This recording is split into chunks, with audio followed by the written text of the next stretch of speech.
you can only watch it for the first time once. It'll be interesting to see what we catch and what we don't. This is our only first time. We know that it's a serialized show. Have you ever played the video game Mass Effect? Okay, Tolkien, chill Putting out. some little breadcrumbs. Jean Prade Chuckle Nugget. Question. This is Question. where Babylon Question. 5 is becoming Babylon 5. We have the most incredible community out there. Feels like we're going to continue to go down this rabbit hole. I was right. Just trying to put the pieces together. I was right. I'm the king, baby.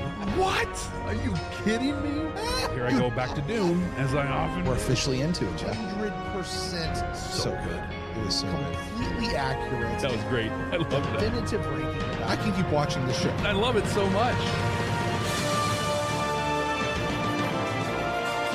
The year is 2026. The name of the podcast, Babylon 5, for the second time. Welcome to Babylon 5 for the second time. My name is Brent Allen. Hi, Brent. My name is... Hi, Jeff. Hi there. I'm Jeff Akin.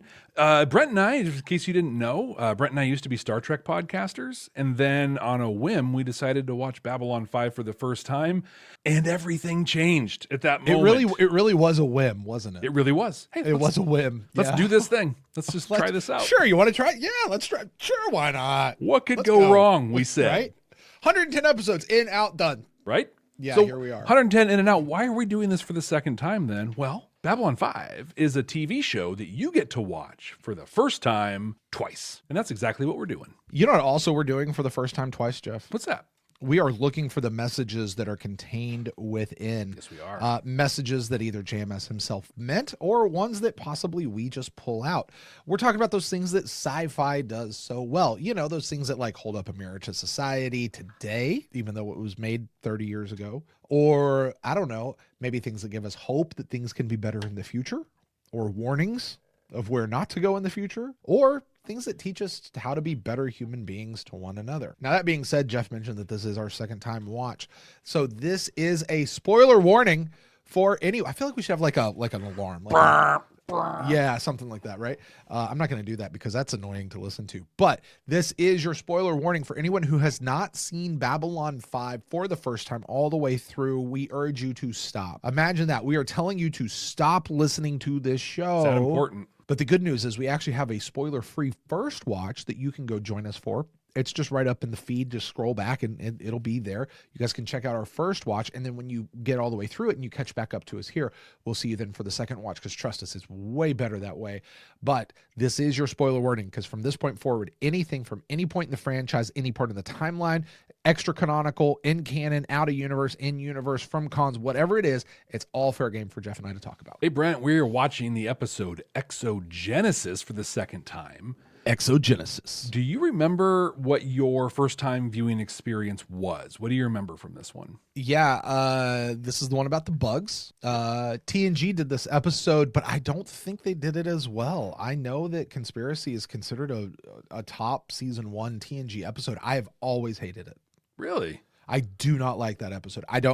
It's the graphics are horrendous. I think the story is dumb. I think the acting is bad. I just do not enjoy that particular episode. This one, I really remember liking. I really remember liking it.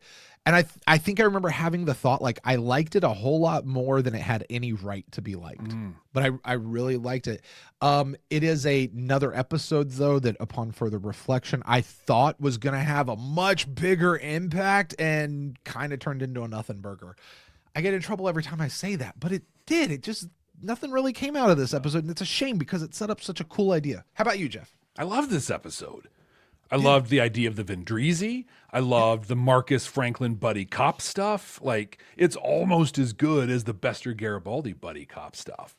Almost. But like, I mean, I don't remember anything in this episode I didn't like or enjoy. I think that we understood this wasn't going to be like tip of the spear storyline thing, but just like we're out looking for first ones, these Vendreezy were going to be like in the back pocket, you know, this thing that as we got closer to the big deal, they would become a real game changer in the war against the shadows. They're called the Vendreezy. Vendreezy. Okay, help me out. What was the name of Jokey McJokerson? I always forget his name, and I'm going to rely on the council. Isn't it Vendreezy? It is not Vendreezy. It's close to that. I have a name, but it sounds more like a infection name than what it is. The type of. I feel like we hear this word a lot. Verini. and Verini. Or Venzini. I think it was Verini. Venzini, Ferenzi, Vendrizi. Okay. Yeah, so keep today is the Vendrizi. Okay. But yeah, I'm excited to watch this one for the second time, mostly because having completed this for the first time, in my opinion, this is one of just a handful of episodes that you could wipe from the canon and no one would even notice. Which is unfortunate to say because there's some really cool Corwin stuff in this one. I think this is one of the cool Corwin It's stuff. a good episode. It's a good 45 minutes of TV. But here's the thing. Had it had a bigger impact on the overall story, I promise you this would be a much higher rated episode. But because it doesn't, I've seen people in our council chambers chat over here who've been like, yeah, I tend to skip this one on rewatches. I've seen a handful of people say that over there, and I can't blame you because it doesn't mean much. Yeah, it makes me think this is the day of 22 episode seasons, and that's a thing we bemoan now in the day of 8 to 10 episode seasons. And I mean, yeah, Babylon 5 is this massive packed story with everything, but also 22 episodes. You're going to have a couple. And this is one. But we always talk about and this is, I think, where we've come. A filler episode is not a bad episode. Yeah. Filler episodes are where you get to explore character stuff. It's where we get to know our people better. It's where you mentioned Corwin. Corwin gets a big boost out of this particular episode. I think Marcus does too. That's the lens I want to watch this through. We have not had a lot of Marcus to this point. We're 7 episodes in and haven't had a bunch of Marcus. I'm curious, watching this one, how much of my love for Marcus as the story got planted here. It's possible. Yeah, absolutely. Absolutely. Jeff, that's what we remembered. It is. But I went back and listened to our first episode, and I know what we actually said back then. Would you like to know? You're going to be like, you hated this thing. Yeah, I'm ready. We actually both thought it wasn't a great episode. Really? But it was a good episode. Okay. It was good, not great. It's not one that we said we would skip, but we also wondered how this episode ranks in the fandom. There was a big question we had. How does this episode rank in the fandom? And I think in general, probably not very high. Again, when we first watched it, we didn't know what we didn't know, because what this episode set up for us in the vast majority of our talk, Jeff, was red string spinning of where this could go. Not what this was picking up from behind, but where this was going to lead was a lot of what we said. A couple episodes ago, we said that a particular episode was going to be the geometry of shadows of season 3. Actually, I said it again for this episode. We're going to have to get to the end of the season before we realize what the impact of this episode is. And we're just kind of feeling that it could have that sort of a thing. Well, ultimately, you're right. We did have to get to the end of the series to understand this had no impact. Yeah. I actually said my fear was that these guys be the technomages and we would never see them again. Gosh, they're even more technomage than the technomages, because we did get, if you continue through, you do get to see them again. What's really cool though is I actually really love you doubled down on your technomage theory though. You're like no Brent, we're gonna see the technomages again. They're gonna come back at the end for the big, because this is when we thought the whole show would wrap up with the big war. It's like an Avengers Endgame. Like the portals are gonna open up and they're just gonna step through and everybody, all these people that we have met are just gonna all kind of come forward, which I think would have been awesome. It would have been really cool. You know what I mean? Even the Illuminati guys or whatever they were. Lumati, yeah. Those guys right there. That's what I'm talking about. Those guys coming back in and be like, hey, you wanna? We've perfected human style. And have them do the dance around thing, have them do it. Oh man, exactly. Oh my God, they're trying to. They're trying to seal the deal, and that's what they're doing. I said that this episode is what Infection should have been. Okay. Yeah, I was intrigued. I was grossed out, and I was all in on. Wait a minute, what here? Oh, I was all in on whether or not these guys were more Gould or more Tok'ra. Really? I was super invested in whether or not, and that's for our Stargate fans right there. Jeff didn't know at the time what I was talking about. He gets it now. But I was really all in on which one were they? Were they Gould or were they Tok'ra? Okay. Yeah, that makes total sense. Yeah. We wound up having more questions than answers about these guys, like who created them, because they talk about they were created, apparently. So who created them? We both were very much on these guys coming back and playing a big part at the end is what we were really hoping. You loved Marcus out of this episode. Yeah. And Good. from this point forward, Jeff, you pushed all in. I mean, all chips into the center on him and Ivanova hooking up eventually. Did I really? And you failed because she should have boffed him at least once. Here's the thing, and though. she didn't. But they came to in a much more meaningful way, like on multiple levels. Yeah, while he was dying, while they're Romeo and Julieting right there. That's you know? the most romantic story of all time. That's actually But not at least romantic Romeo at all. and Juliet got to have a night or 2 or 3 together. They had a kiss. They were married, and they had their honeymoon night. Yeah. Mm-hmm. Just saying. Yeah, a little more than that. I wanted them, though. I wanted them to kind of be like a Ross and Rachel type situation. Like, Will they, won't will they? they, won't they? Uh-huh. Or like when one's ready, the other one's actually hooked up with somebody else, and then that one breaks up about the time that this one hooks up with somebody else. And yeah, I kind of wanted them to do that. Except Marcus would be the one with the Rachel hair in this one. Yes, he would. That's true. That's true. He's a shoe. It's not a shoe. I don't want to be a shoe. You first picked up on the buddy cop show that is Marcus and Franklin. Yes. You were all about that. And finally, you actually, Jeff, I'm going to give us some homework. And by us, I mean you. And if not you, Ira or someone. You had a fantastic diatribe in the messages section on this one. Okay. It like to the point it's worth in going to pull the clip of and using it on social media and putting it out as one of our short reels. Your message was super fantastic. I'm not going to recap it here. I'm only just going to say it's good. And if you guys don't remember what it was, I would also suggest going back to our first watch of this episode, and you can skip, I don't know, 35 minutes into the episode or something like that. And Jeff, it was really a great message. Really? Okay. Yeah. You elocuted. Is that a word? It is now. It is now. You elocuted beautifully on it. Like it was well done. It was very well done. I was proud to be your podcasting partner at that point. Put enough monkeys on typewriters. It's so that's what I got, Jeff. Now you, my friend, got to scour the interwebs and see what JMS himself had to say about it. Did you find anything of note or interesting from that? not much. I can imagine. Sometimes he has a lot. Other times he doesn't. Yeah, there's kind of 3 things, really. And there's one thing for during the episode, but we're talking about Marcus and Ivanova, right? Mm-hmm. So apparently, like, there's a line that at the moment kind of seems ha-ha, but no, the line is essentially like Marcus and Ivanova should get along well, assuming one doesn't kill the other first. Okay. That's heavy when you think about it, because one does kill the other. One doesn't kill the other. Oh, it's true. Like one, yeah, like, oh. Yeah, it's true. He talked a little bit about writing for Marcus. Uh-huh. And again, like, this is what, the 3rd time that we've seen him all season. Mm-hmm. And he says, I have the same problem with Marcus as I have with Londo. Getting him to shut up once I wire him up and let him go. Oh, yeah. It's a lot of fun to write in that he can do the physical action stuff very well. He can do comedy, more dramatic, emotional stuff. He's got the whole range. What I love about that is, like, he's just such a fully formed character that we've seen 3 minutes of. Yeah.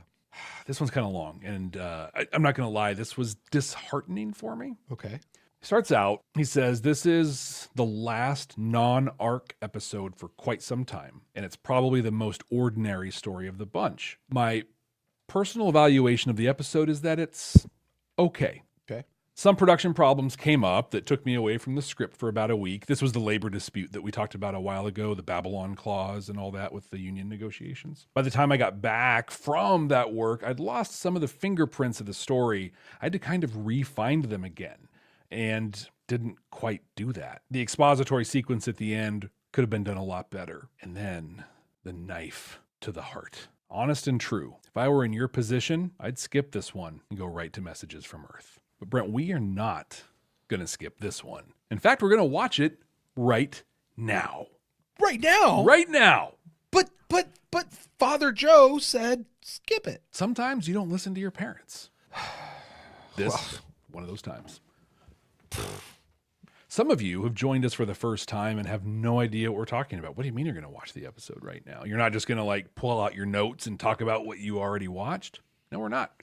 We're going to bring up the episode right here. We're going to watch it together with you in real time. If you're watching us on YouTube, you're going to see the kind of compressed, cut up reaction. It's going to turn into a reaction video, essentially, where we're going to have conversation about what's going on.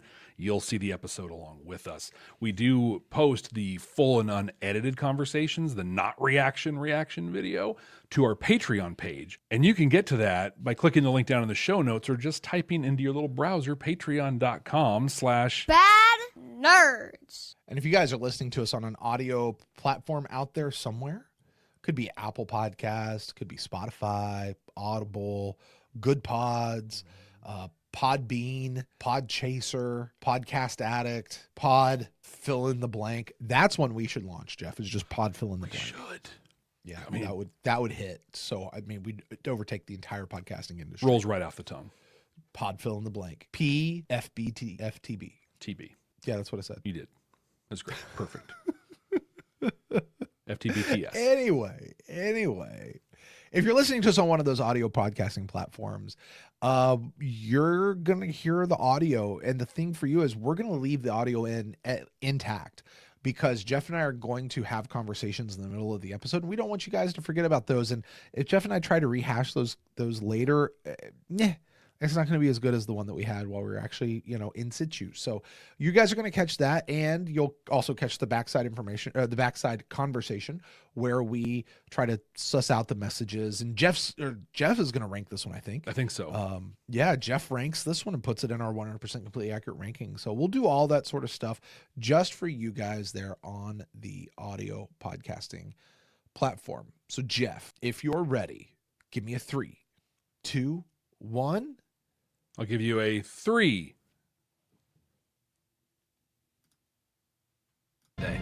Dyson. Off for now. Please remind your passengers about customs procedures prior to debarkation. Roger that, Babylon Control. Have a nice day. Dyson, that sucks. Was that a really bad Sean Connery impression? Very, very bad, yes. With a lot of this put onto it. Kudos on the Dyson joke. I picked it up. It was nice. It picks things up, too. Like a bowling ball. Tomorrow morning, Lieutenant J.G. David Corwin is promoted to full lieutenant. Yay! Corwin! I miss this girl. She should have had a much bigger part over the course of the show. The bartender lady? Babylon 5's Quark.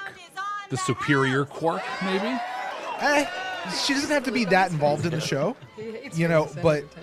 But like, more. Yeah. Fight and flight. Hey, this leather strip Here's of to our new shirt lieutenant. right here does And not, getting through another day in one piece. You've got cloth and then May just this tomorrow be stiff as leather quiet and thing. ordinary. That'd be very annoying. Amen to that. I like the look of it. That was a great edit. That was good. Wow. Don't worry, you'll be just fine. Maybe part of the union negotiations were to dig deeper into central casting. Deeper. Ow! Look at it digging into his back. Like, that's full on, like, Yeah, I wouldn't be, I'd be screaming. Are they fully aware of how much pain it's going to take for this blending to occur? To put it in Stargate terms, I think they are. And I imagine as soon as they come in, they flood the nervous system with dopamine and serotonin and everything to be like, yeah, this hurts, and now you're fine. They'd probably overcompensate to make sure that they feel okay. Do you think the symbiote also feels pain going in, or no? I bet it does. Are they just digging in until they absorb and then I think that they dig in, and then as soon as they absorb, they feel the pain. Not while it's happening, but once they plug in, they're like, oh, that really hurt.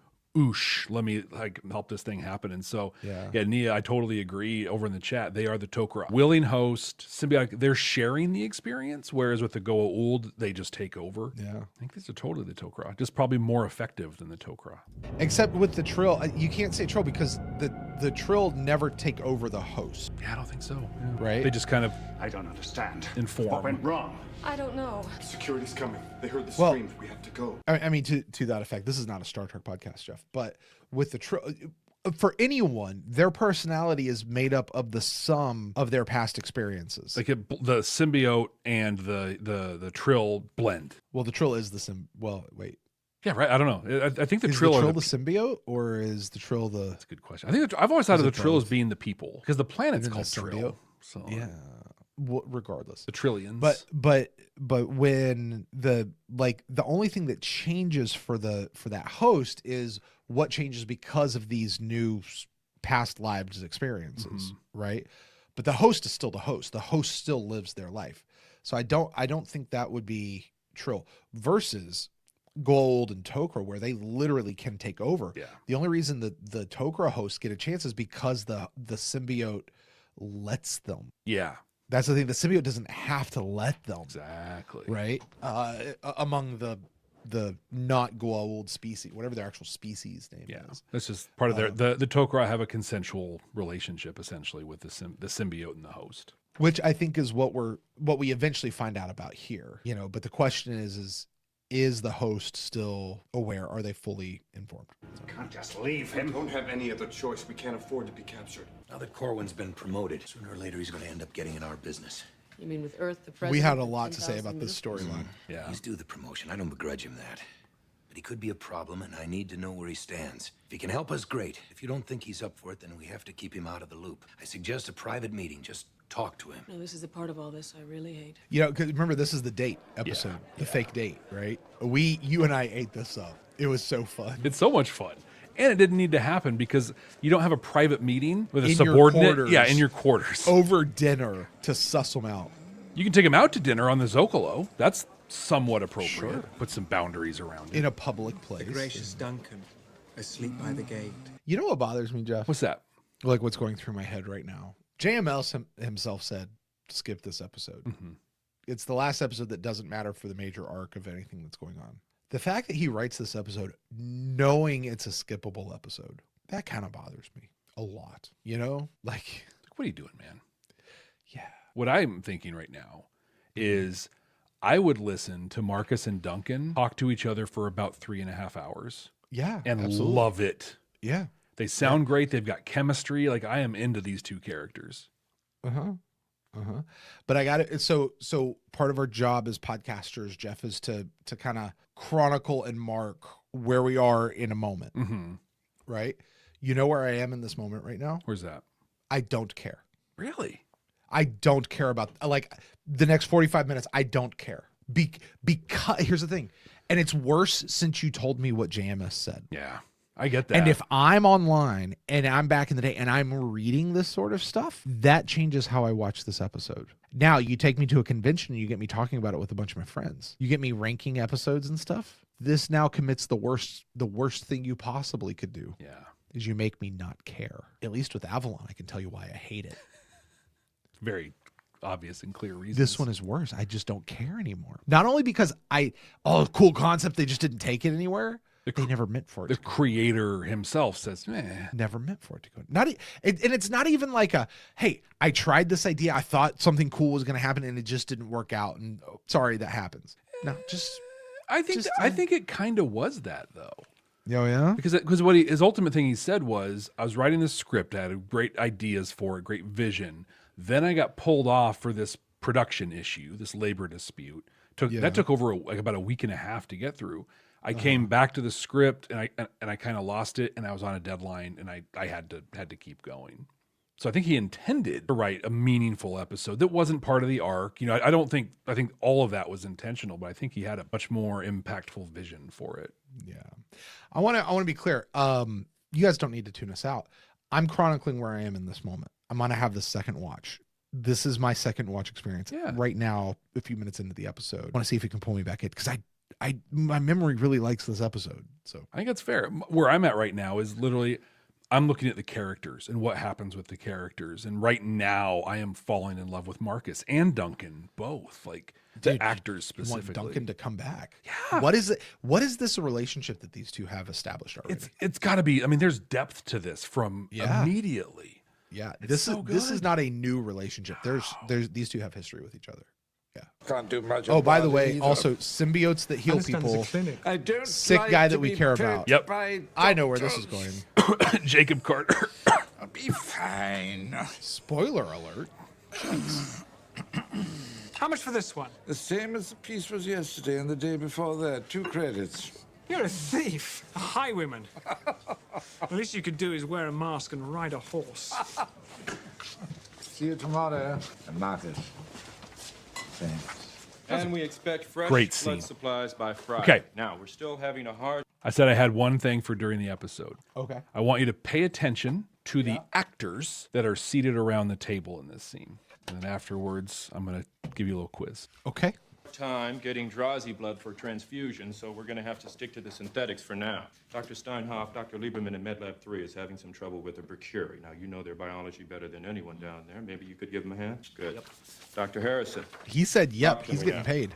What's our status? We lost a Centauri patient in MedLab 5. Chronic problems with bicardial separation. There wasn't much we could do.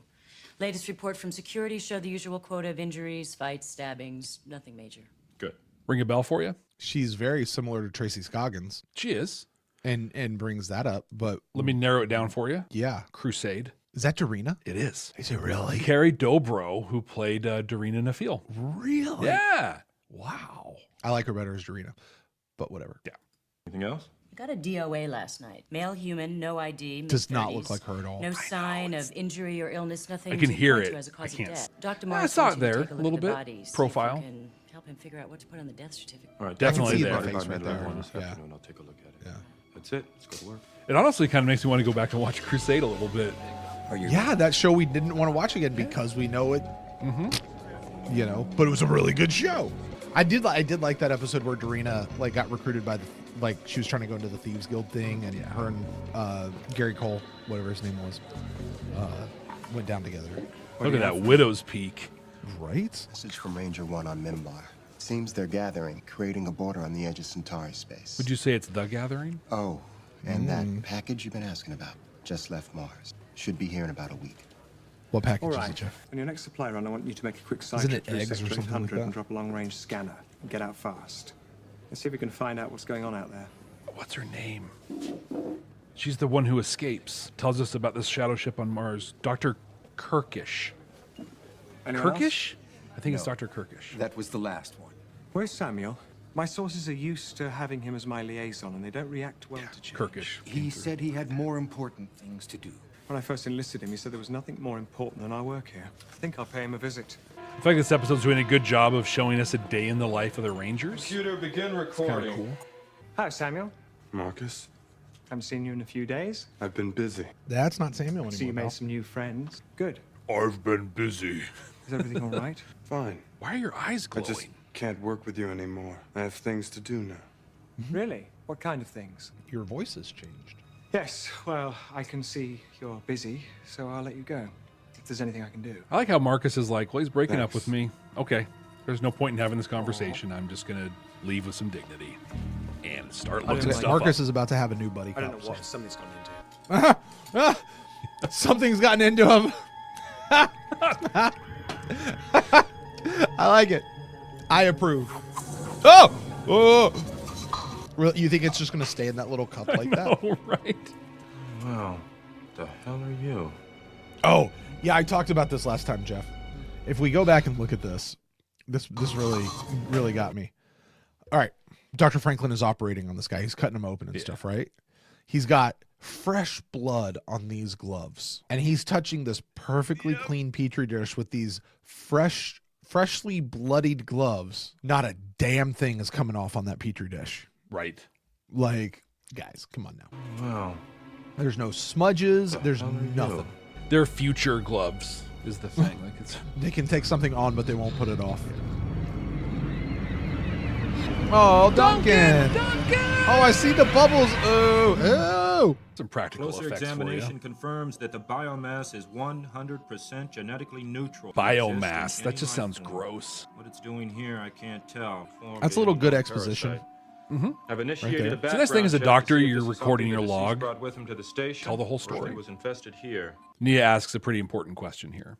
Okay. He's in there doing an autopsy, doing surgery. Shouldn't Yeah. there be like a nurse, an assistant, someone there helping him? My answer. Franklin is that good. Exactly. I'm like, this is Dr. Yeah. freaking Franklin we're talking about here. Do you know who we're talking about here? Come on. Andrew has the real answer, though. Actually, They before can't afford another cast member. there's that. Also, none of his staff wants to get yelled at. That's a fair point, too. We could I don't know, meet in the mess hall for breakfast? Yes. You can't have a private That's a conversation. great with idea. Dishes clattering, people talking. So why don't you come by my quarters later in the day? We can have a cup of coffee. But I get Ivanova's piece here. Like, this is not a conversation they can have out in the open. She's got to be able to feel him out. she's got to be able to, suss out what's going on without everybody else around hearing, right? Yeah, but she's not going to like point blank ask him the question. She's going to dance around it, right? I'm sure I talked about this the first time, but like, he reports to her. Yeah. How in God's name have they not been talking on a regular basis? Yeah. I talked to my Divo daily when I was on the boat. Like, it's part of what your Divo division officer, my boss. Okay. Thank you. Yeah. And we can just talk about stuff outside work, My Person to Divo. person. Put a Divo in your head. Duh. Like, come on. I mean, you might have to whip it. Good. Whip it good. Okay, so I had a problem the first time around with what I perceived as an age difference between Corwin and Ivanova. Yeah. Ivanova just seems so much older to me, or rather, Corwin seems so much younger than Babylon 5 is Ivanova like to me. that. When you've been around longer, you'll understand. If they were normal, they wouldn't be in down below. Wow, that is Thank you, Mr. Garibaldi. little One of the judgmental. leading minds of the 14th century. Have we no workhouses? Have we no prisons? Mr. Marley'd here like a word with you. He's the fellow in the chains. Ignore the moans, it's just gas. Don't you ever shut up? Not until I get what I want. Why? Do you think silent meditation would work better? JMS has said in the past that every word that comes out of a character's mouth are his words. So knowing what he said earlier about I'm sorry. Are JMS's words Yes. or are the words of the character? are JMS's words. Okay. And knowing what he said earlier about Londo and Marcus have the same problem where they just won't shut up once he gets started, I have to believe what Garibaldi just said was JMS. Don't you ever shut up? Like, just stop. Not until I get what I want. I also love how Marcus just did not let Garibaldi go and just straight up called him out on wow, not okay. Ivanova's right. You are a pain in the ass. All I'm asking is that you come with me and look into it. It'll take 5 minutes. 5 minutes. You know I it's don't weird, have. Jeff. In my Look, moment I'm sorry, right but here, until somebody I does can something out of actually line, see it's the not my classical business. training Now, if your friends are acting a little difference weird, between maybe Jerry they need Doyle to 100%. talk to a doctor, and but it's not my jurisdiction. whatever his name is. I forget. Can I his name. quote you? Jason Yeah, Garrett. sure, whatever. What's his It's name? Jason. Mr. Garibaldi suggested that you come see me? Yes, he was quite. But I full about agree. it. Yeah, He's up to the his way they ears and doesn't have stand, 5 minutes to spare, their but he did posture, perfect. Their movements, His interest like in the situation is almost the indescribable. intention behind everything. Well, I'm sort of in the middle of something right and the now. lack thereof. Won't take on more than an hour. Jerry Doyle's part. Take the computer at least that long to finish the analysis. I guess I could pop out for a bit. Poor guy. He looks like a lost puppy. Did somebody chrysalis? No one ever listens. Hey, Marcus. Andrew asks, why are the lights out?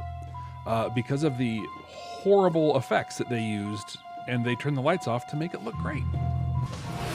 It's very smart use of the space. Yeah, I gotta agree with Andrew. Like, none of this functionally makes sense. Why tear through a wall? Why put out the lights? Like, Yeah. do they have to rip their My shirts? guess is that it's some kind of I mean, these are alien lurkers, for parasite God's sake. Yeah, right? burrows into the spinal column and takes control of the neural system. They're not in a position to take over the place. No authority. Yeah, so I recognize Marcus the thinks woman. he's in the TNG Jackie episode Lee. Conspiracy. A loner looking for a life. Classic lost soul. You will remain here until we have... I understand you, and I am being We turn up paid to missing, speak. People will come looking for us. Now, you cooperate, we can try to work this out. If not, I can't guarantee the safety of you or any of your people. And I cannot guarantee yours. So, no one knows that anything's wrong. That would be essentially correct. Yes. Richard Biggs and Jason Carter's chemistry is through the roof. Like, I could watch so much Marcus in this episode. Come. Where the hell did those come from? Oh, these? I found them. Where? There. They were just Come on. just lying there. Be better than that. Oh, synthetic roses. Good ones. Whoever bought these must have paid a lot for them. Yes. You miss imagine. every swing you don't take. Spending there, that Mr. kind of money on Corwin. high-priced synthetics. Must be a real dope. Yes, I think so. It's showy, excessive, not at all cost effective. You know, at least Ivanova's like not dressed tell in anybody, sexy civilian clothes. I've always had a weakness Yeah. for roses. You know, This is a very with her hair sweet let gesture. down I and all definitely that sort have of to find out stuff. who's responsible. Hey, thank you, David. I do think, though, like, if I'm put myself in Corwin's position, Right. her not being Sure. fully in uniform is sending welcome. some mixed messages. Also, I think it's the first time we ever heard him called David. Mm-hmm.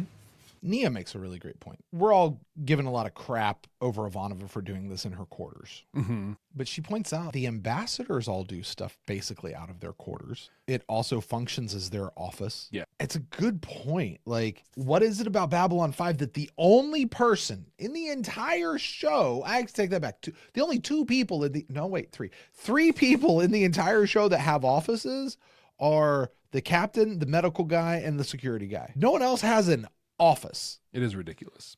That's a good point. I think the big difference though is when Delenn goes and sets up an ambassadorial appointment with somebody, she's not giving these like semi-coded like, hey, we should get to know each other things, right? Yeah, and then showing up with like, oh, I'm only wearing part of my uniform. Right. So Got a dead body up in med lab that tells me all I need to know. He was killed when one of these Vendrisi tried to merge with him. His health was poor, and his blood tainted by strange chemicals. Others not suited for the merging may die, and our kind will die with them. We wish to save lives. I think this is so inconsistent with what we learn about the Vendrisi coming up. Oh yeah, if they're just throwing these threats, they're getting really aggressive, and I don't think that's who they just are. costs too much to bring this stuff in.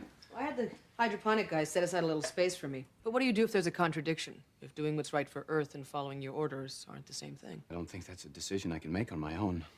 You can't just decide which orders to obey and which to ignore. We have to respect the chain of command, or everything falls apart. If I'm Corwin right now, Mm-hmm. I don't know what the hell is going on, right? Like a minute ago, I thought she wanted to go on a date and was hitting on me. Now she's asking me these. I feel like, this is me, David, I feel like this is a trap and she's trying to catch me in something.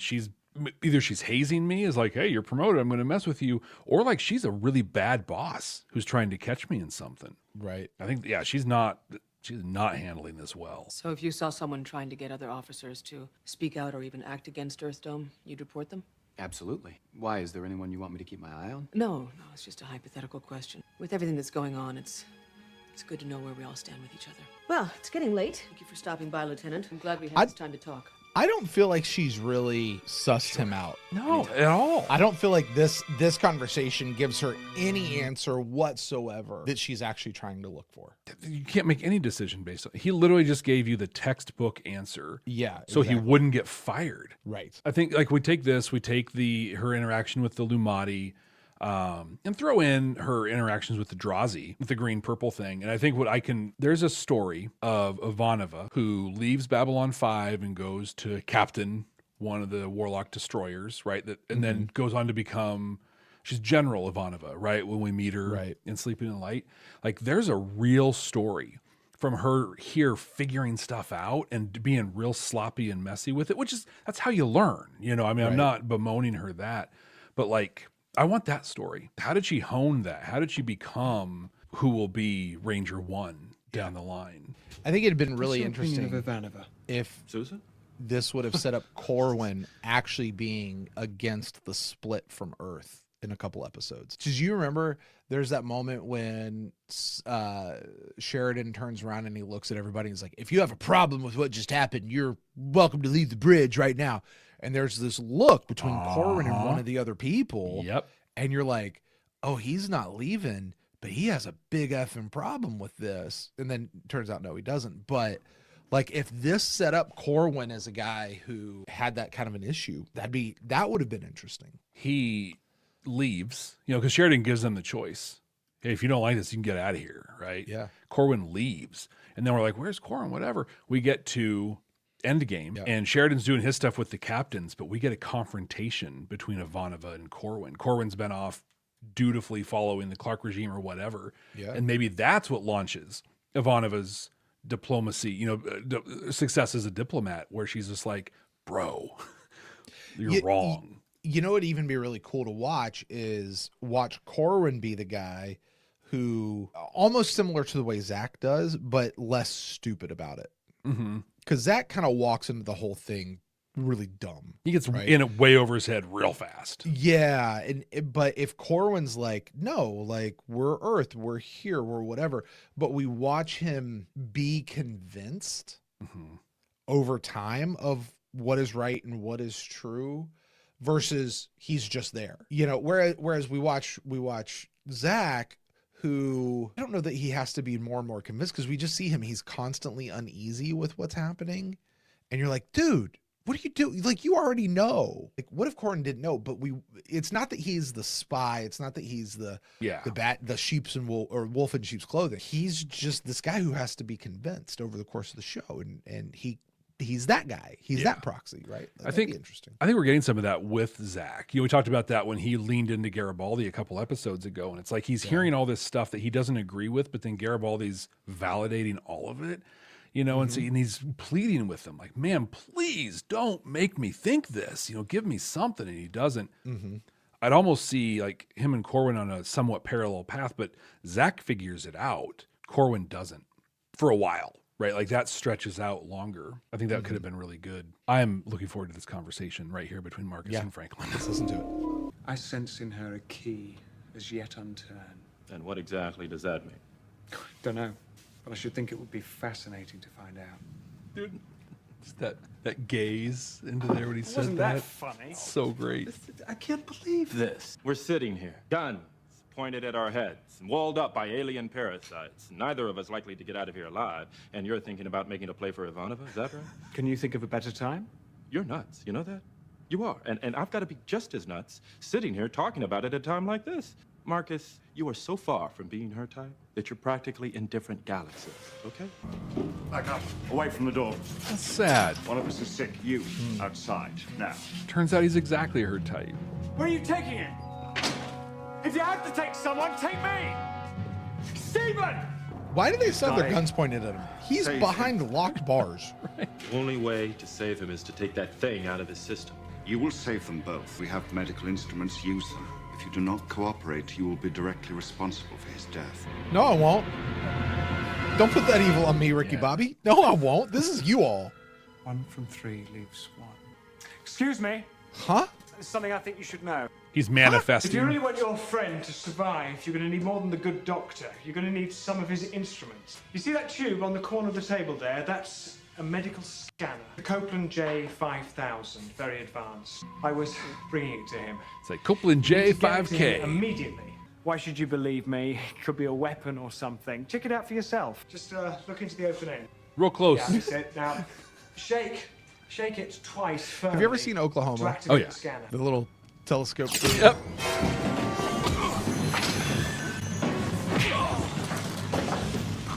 Okay, the choreography on that was not good. Security? Hello? Is anyone I'm sure there? the choreography was fine. It was not executed well there. I'm trying to contact security, you stupid machine! Damn it, Siri, just play the song! Right? Yeah, Ivanova, what is it? We just picked up someone trying to use Dr. Franklin's link. Did you get a fix on the location? Brown 84, recommend you get a team down there stat. Brown 84. Bring me my brown pants. Nice.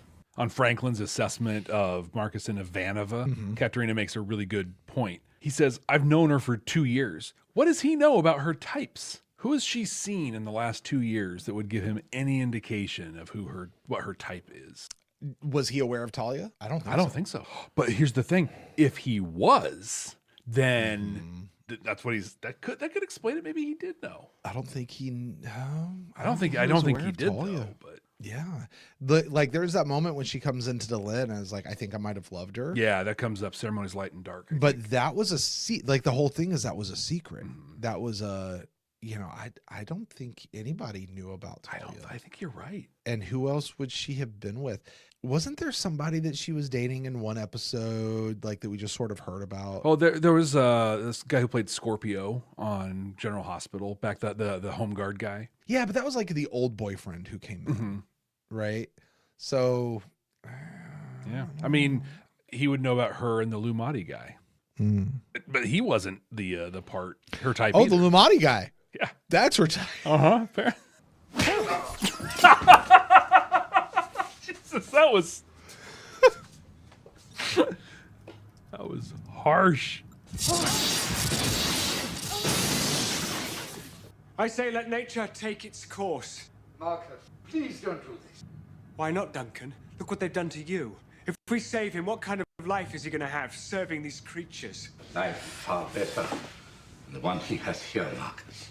Is this a Stargate episode? What's the deal with the lighting? We weren't taken over. We volunteered. For all that time, we have traveled through the galaxy in our host bodies. We have seen double suns set on worlds so far away, you have no name for them. Unless we find shelter within other living beings. The So we dual seek talking out those trade-off is who their have version nothing of the to look Gould forward voice. to. Those whose lives are at an end. Through us, they are born into a new life. Samuel, I thought I'd given you a purpose to help me in our task ahead. Your purpose comes from the outside, to fight someone else's battles. Ours comes from within. Why should we believe you? You're controlling these people. They'd say whatever you want. Do you trust me, Marcus? I trust the Duncan I knew. If I tell you, Brent, that I want to bring you beauty and peace and purpose, after I told you that I'm going to kill you in a lot of different ways and be really aggressive with you, are you going to believe me? No. Yeah. It's just, he said this whole thing could have been better, but not only could this have been a lot better, this is not great what's happening, but it's entirely inconsistent with every single thing they did to this point. I was thinking this 45 seconds ago, that everything that this isn't one of those things where like, hey, you set us up to think this, and then at the end you like, oh, actually this is what was going on the whole time. That's literally what happens, but the switch doesn't jive at all with me. It does.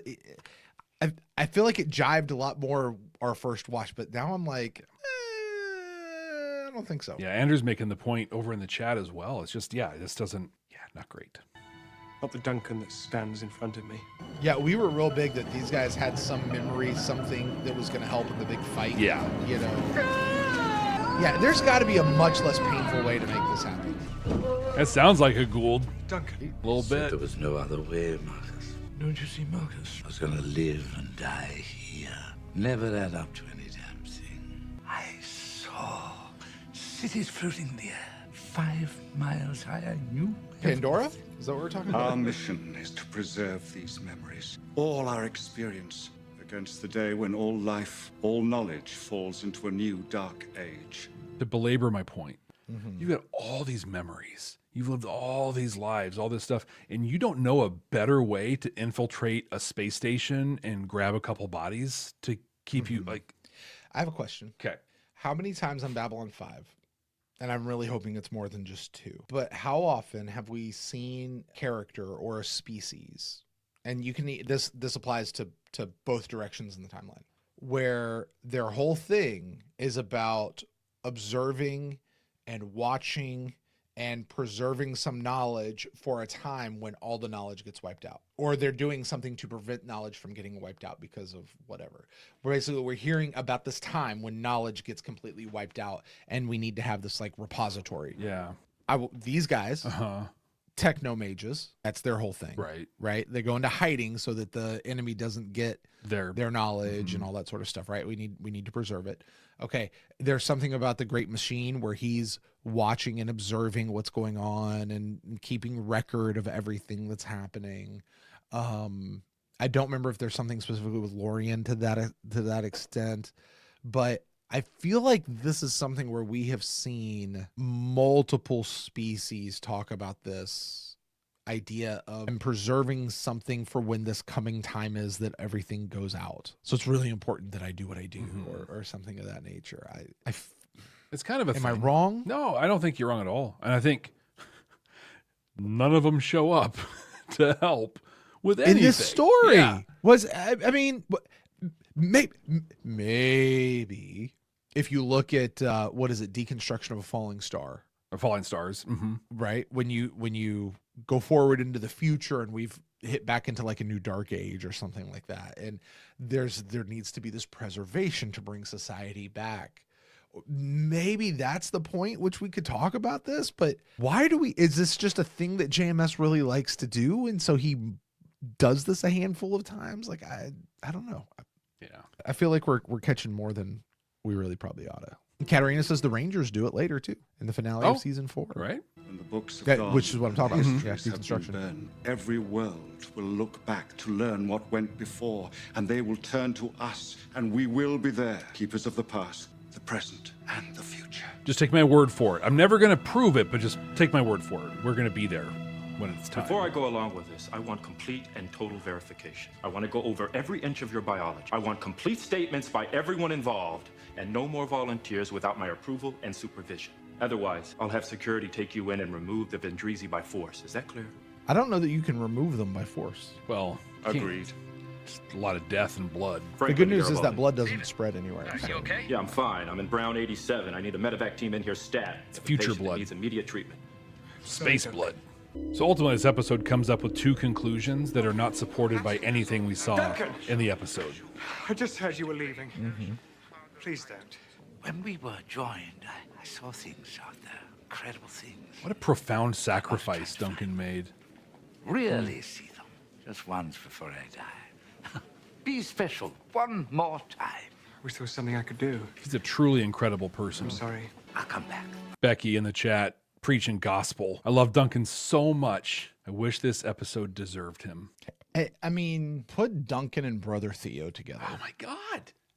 Add them to the Veer Lanier like sidekick show that we have, spinoff that we have. Man. Out their story, and so far everything seems to fit. Yeah, but if they have all this knowledge, why keep it a secret?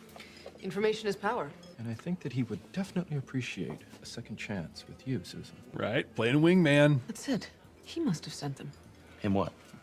Sent what? I'll be back. This is funny. It is so great. Love the snare drum coming up. This is so funny. This is the moment, How do you Jeff. remember the snare drum? Did you watch this episode before No, we did this? this Come scene on, is Jeff. baked into my memory. Why? Thank you. I will. Why? Why is she? Why? I don't understand. And he's just like, great, okay. Awesome. She must love me. I love everything about that scene. It's perfect. Marcus is such a rube, dude.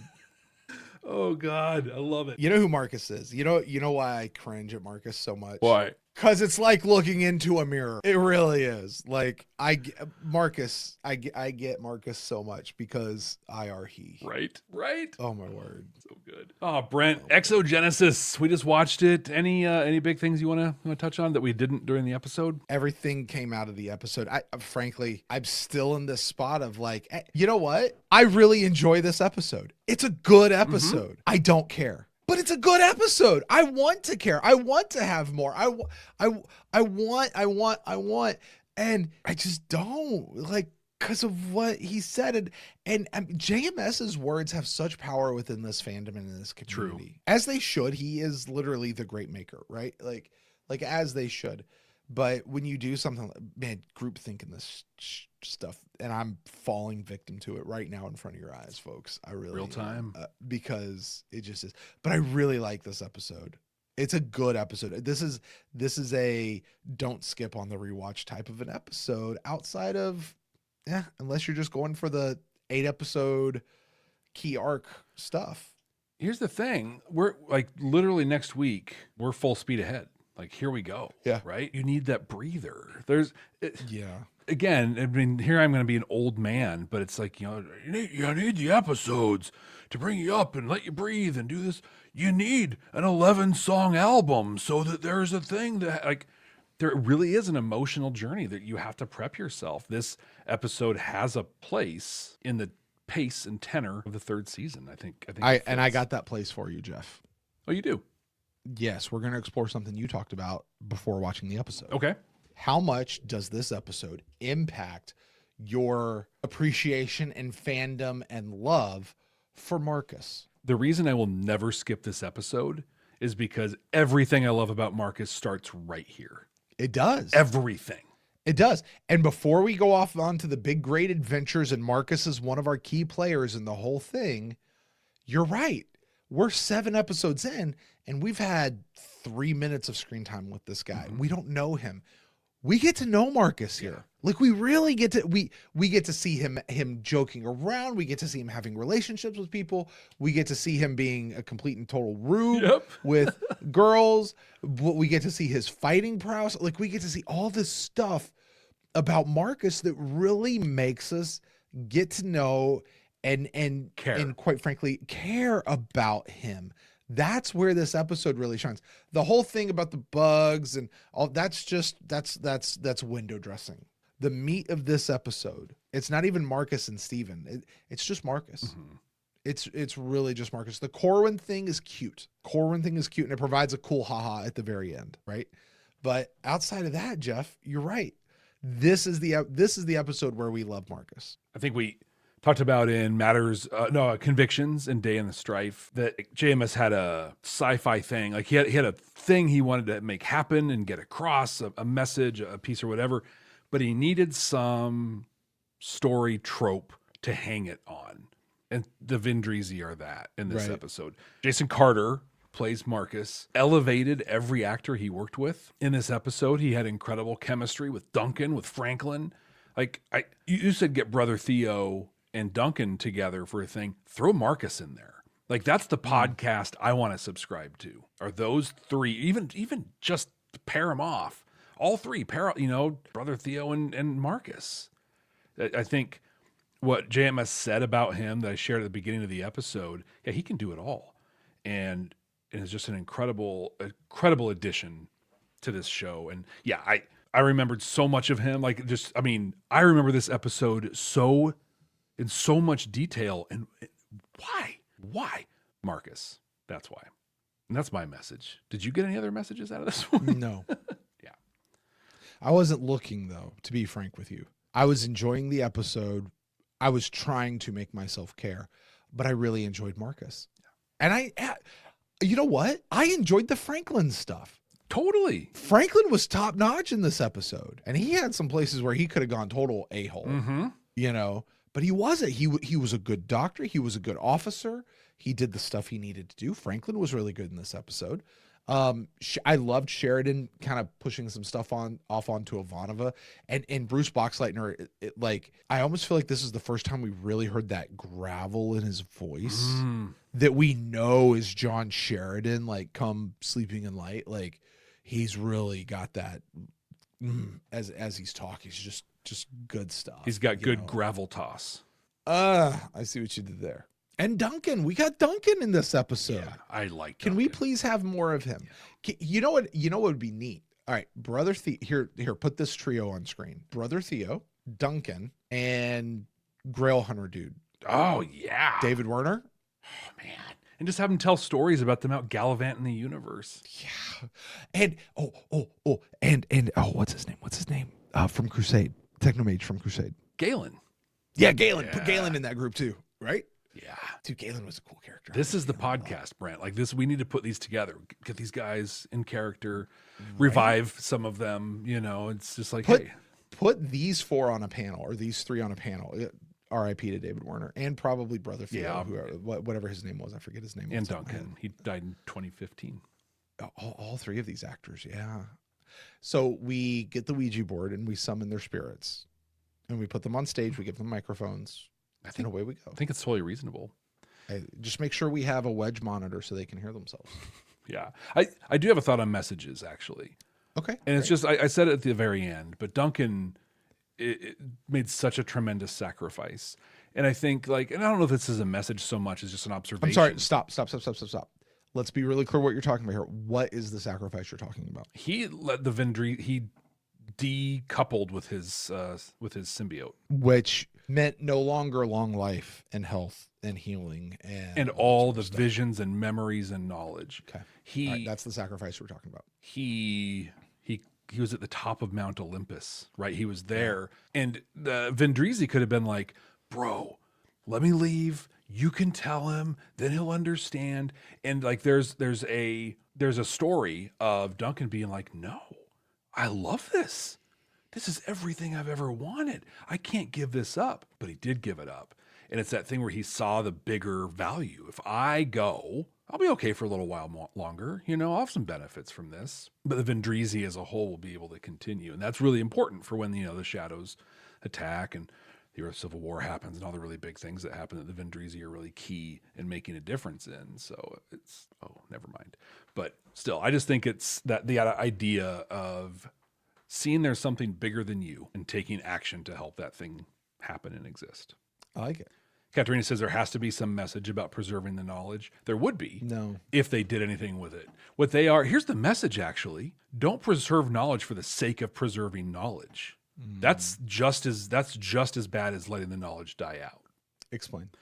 hey, I'm preserving this knowledge forever, and no one except me will ever have access to it. I don't think that's what necessarily that means. But what you're talking about, though, Jeff, is what the soul hunters do. Yeah. Yeah, and we saw that in River of Souls. I'm going to go preserve this soul, but they're going to be here just for me and my own personal collection. They're not here for the benefit of the galaxy or all people kind. And the soul hunters suck. Yeah. Thus do the Vendrizi. Now, if they showed up and did something with what they have, I wouldn't feel that way. Yeah. But I am anti-Vendrizi at this point. Knowledge hoarders. Can I just say how thankful I am for archivist type people? You know, people, these are people that maintain knowledge, right? And what do we know from history, Jeff, as a whole? A lot. Well, what happens when the libraries of Alexandria burned down? Oh, yeah, we lost so much knowledge. The world plunged into a dark age, right? And when did we start coming back out of it? When they found scrolls hidden behind walls in Arabic monasteries, right? When the printing press was invented and now the printed word could start spreading faster than ever before, right? When information was able to be transmitted. Okay, fast forward, we get things like, I don't know, radio, telephones, telegraphs, television. Information spreads faster, and look what happened to the world. The internet comes in. Thank God Al Gore was around. The internet comes in, and look, you know, different kind for of the worse now. It's a different kind of dark age, but yeah. And listen, I know this is a hot button topic, but what are we witnessing the precipice of right now is the introduction of AI. Yeah. Right. And again, I know there's a lot of people that are wholeheartedly against AI in all forms, and I'm not here to it's happening regardless to quell that. But observably it is happening here in history. And I think that the advent of AI, if it doesn't blow up our planet, will be just as impactful as the introduction of the internet, just as impactful as the introduction of telecommunications, I should say. Yeah. Just as impactful as the printing press. This will be the next thing. We're watching it happen right now. The key thing with those, to bring your point back around, is that's all knowledge that was shared. Knowledge that is hoarded, that is kept for your own whatever, does nothing for anyone. Yeah.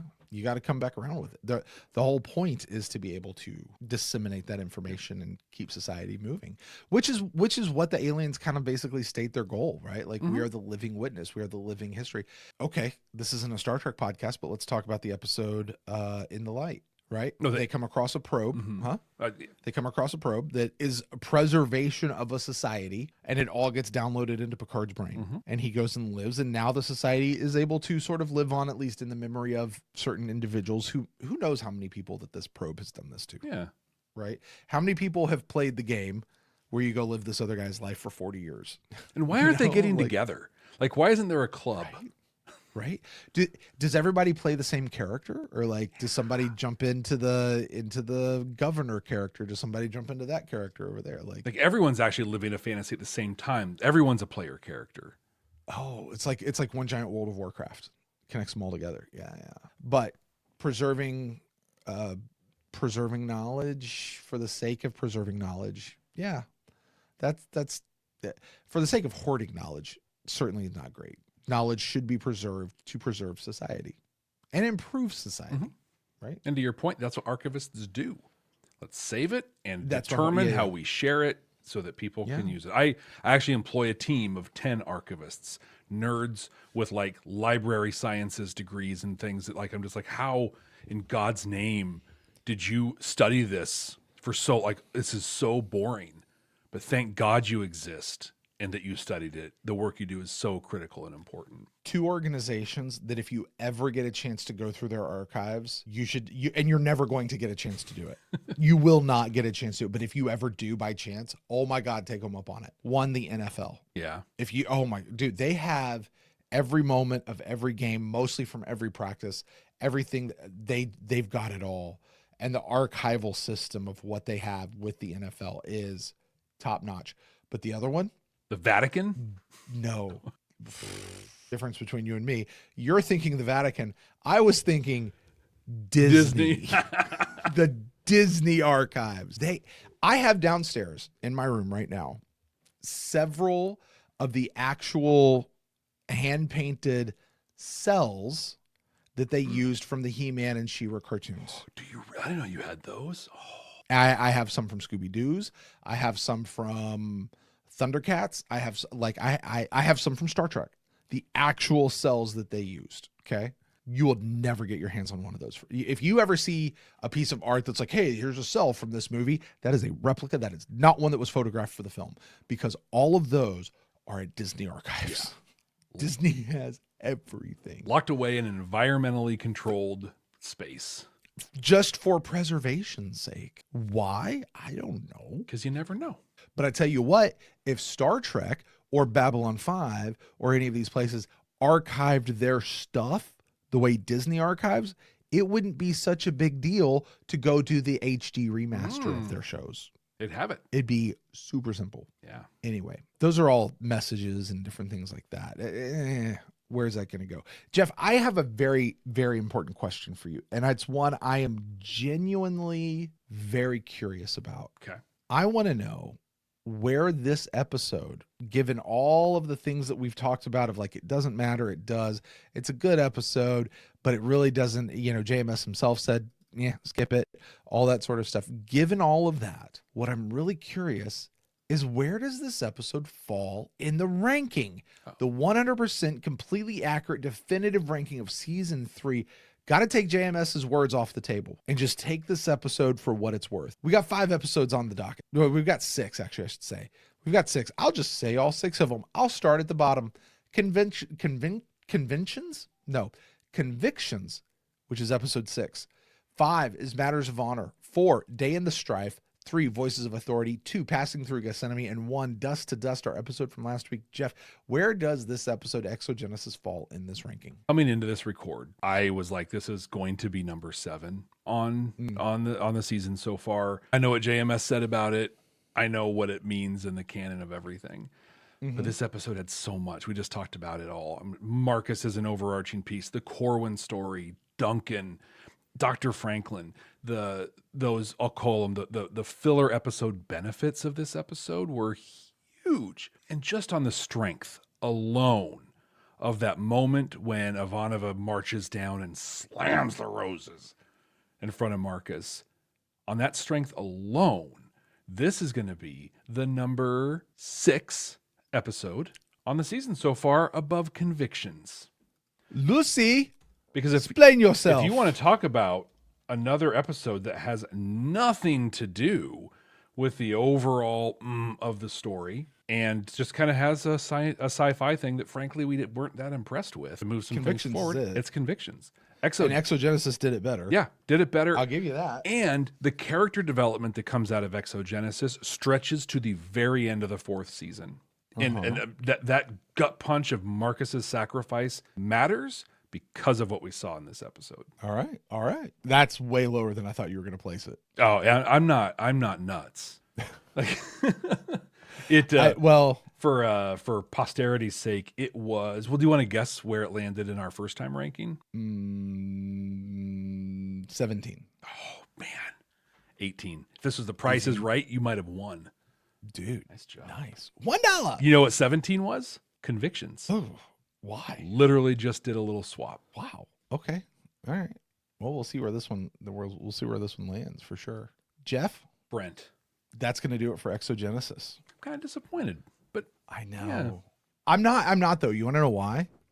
Because next week's episode, Messages from Earth. Here we go. Jeff, here we go. How many people? Now, we've had lots of people asking us this, so let's be very, very clear about this. Yes.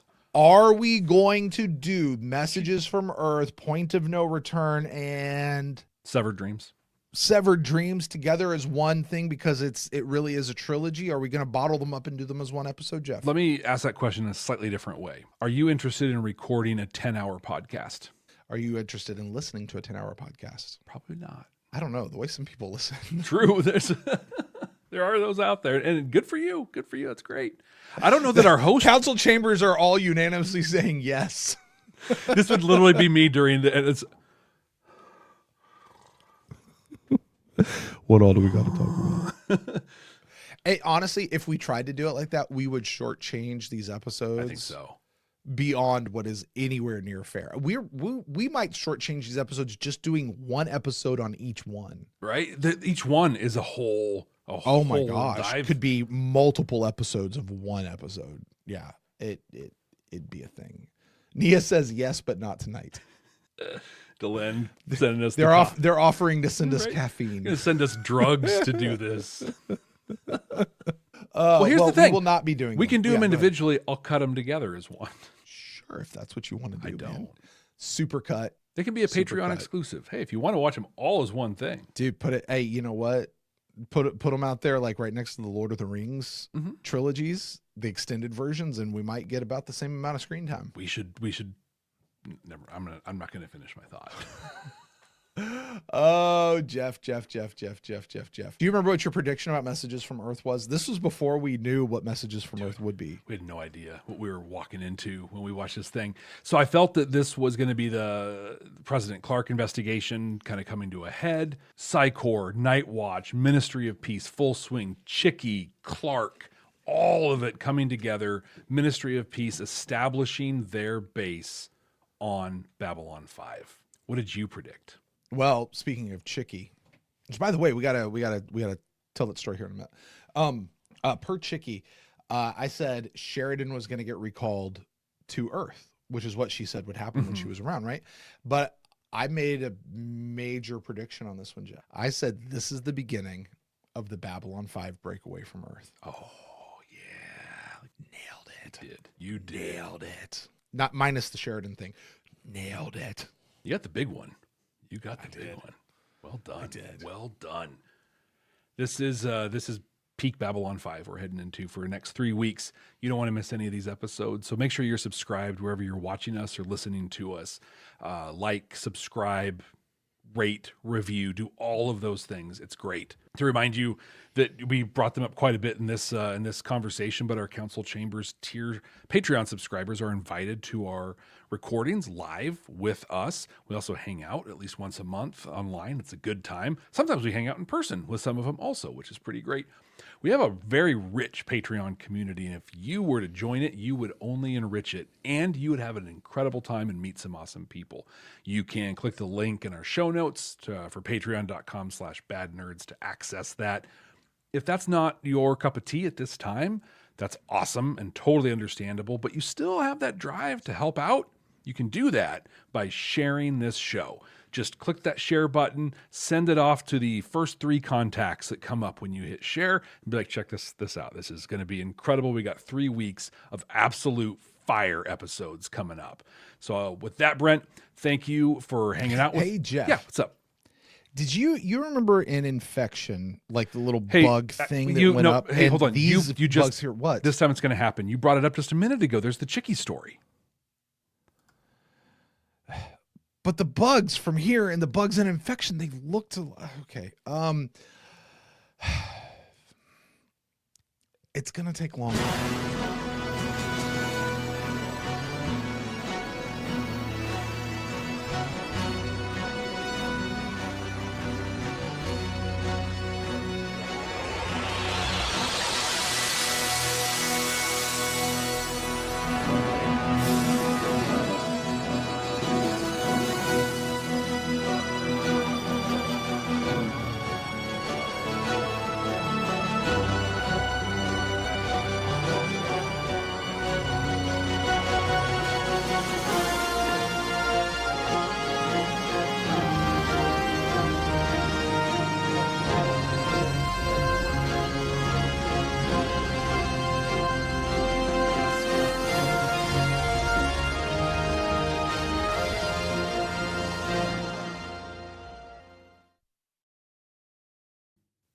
Seriously?